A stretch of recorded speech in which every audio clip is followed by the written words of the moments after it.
sparkling waters, Saphine on high. Twice wrecked was I, and twice spared by tides. Why? I sought answers in axes, hammers, and feasts. At last I found the rapier. Carmo, says. So we've just received the latest Fable in Soulframe titled The Wreck of Mestra Carmo.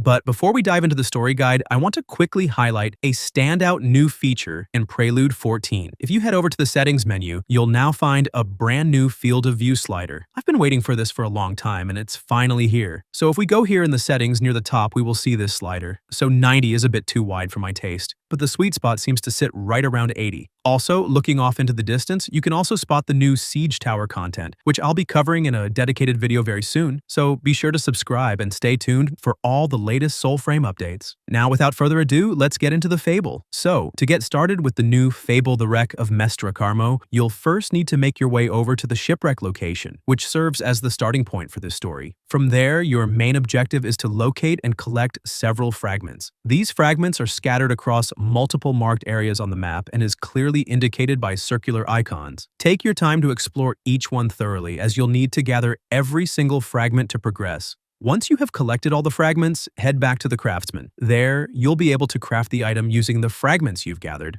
After crafting it, be sure to claim the completed item. This next step is very important. You must equip the item right away before moving forward, and with that done, the final phase begins. You'll need to travel to each of the specific locations marked on your map. At each site, you'll be able to obtain one of the unique weapons tied to this fable, and with each weapon, you will need to fight a pirate ancestor. Collecting all of them will complete this stage of the quest. But more importantly, here's a helpful combat tip once you've collected the weapon and faced the ancestor.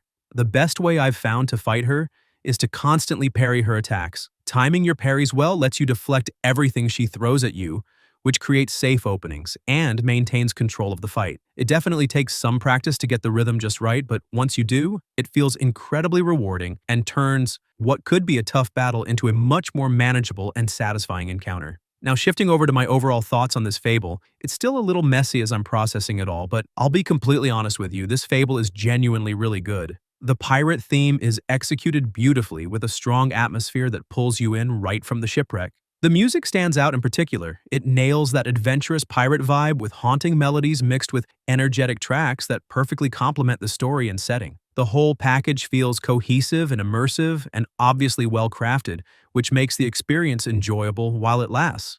Now, with that being said, the main downside is that it's pretty short, I'm not going to lie. The narrative and objectives wrap up faster than I expected. If only it were a bit longer, it could have explored the lore in more depth and offered additional exploration or built up to a stronger emotional payoff. There was clearly so much potential here for an even richer pirate adventure, and it feels like it ended just as it was hitting its stride. On a brighter note, the biggest positive for me in this entire Prelude 14 update so far has been the new Field of View option.